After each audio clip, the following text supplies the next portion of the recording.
Hai, perkenalkan nama saya Roger Martin Setiawan dengan NPM 205085505, kelas manajemen 2A sore. Perkenalkan nama saya Christian, NPM 205081414, kelas manajemen 2A sore. Terima kasih. Perkenalkan nama saya Rohansen, IPM 205085503, saya dari kelas manajemen 2A sore. Perkenalkan nama saya Mita dengan NPM 175072338 dari kelas manajemen 2A sore. Baik, di sini kelompok kami akan menjelaskan materi tentang hati nurani.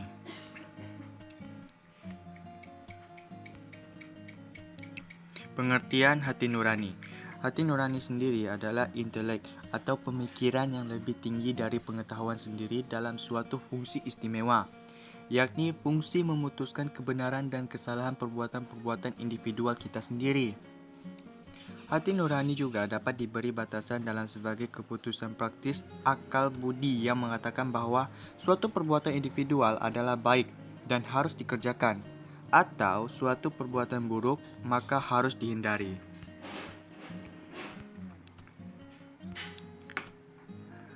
Hati nurani menurut Alkitab. Yang pertama ada hati nurani dalam Perjanjian Lama. Dari sudut pandang ini, hati nurani manusia selalu menyatu dengan Tuhan.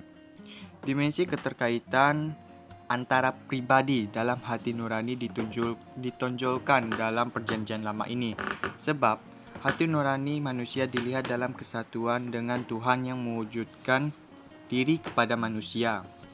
Yang kedua ada hati nurani dalam Perjanjian Baru.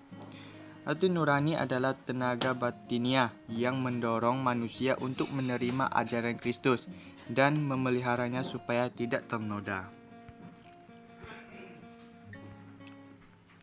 Di sini ada hati nurani menurut keagamaan atau pandangan keagamaan.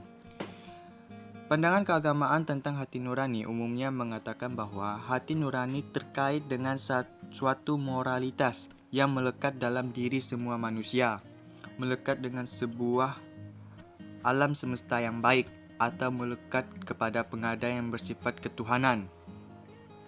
Berbagai sifat agama yaitu sifat ritualistis, mistis, doktrinal, institusional, dan material mungkin tidak selalu sejalan dengan pertimbangan pengalaman emosional, spiritual, dan kontemplatif mengenai asal mula dan cara kerja hati nurani. Hati nurani menurut sekuler atau psikologi dan sosiologi. Hati nurani adalah sebuah rasa kewajiban yang mencampuri tindakan kita berdasarkan ikatan emosional kita. Dengan demikian, hati nurani yang baik berkaitan dengan perasaan integritas, keutuhan, psikologis, dan rasa damai serta sering digambarkan dengan kata sifat seperti tenang, jelas, dan mudah. Bentuk hati nurani dapat dibedakan dua macam hati nurani, yaitu hati nurani retrospektif dan hati nurani prospektif. Yang pertama menilai perbuatan-perbuatan yang telah dilakukan. Contoh, saya telah berbohong kepada teman. Lalu, hati nurani menghukum saya dengan perasaan bersalah. Hati nurani retrospektif bertindak dalam bentuk menghukum, menuduh, atau mencela, juga memuji. Yang kedua melihat ke masa depan dan menilai perbuatan-perbuatan yang akan dilakukan. Bentuknya adalah mengajak atau mengatakan jangan. Contoh, ketika seorang hakim ditawari suap, hati nuraninya akan mengatakan jangan. Sifat hati nurani. Yang pertama, hati nurani bersifat subjektif. Yang kedua, hati nurani bisa keliru. Ketiga, hati nurani bersifat mutlak. Keempat, hati nurani bukan suara Tuhan. Dan yang terakhir, hati nurani tidak serba melarang.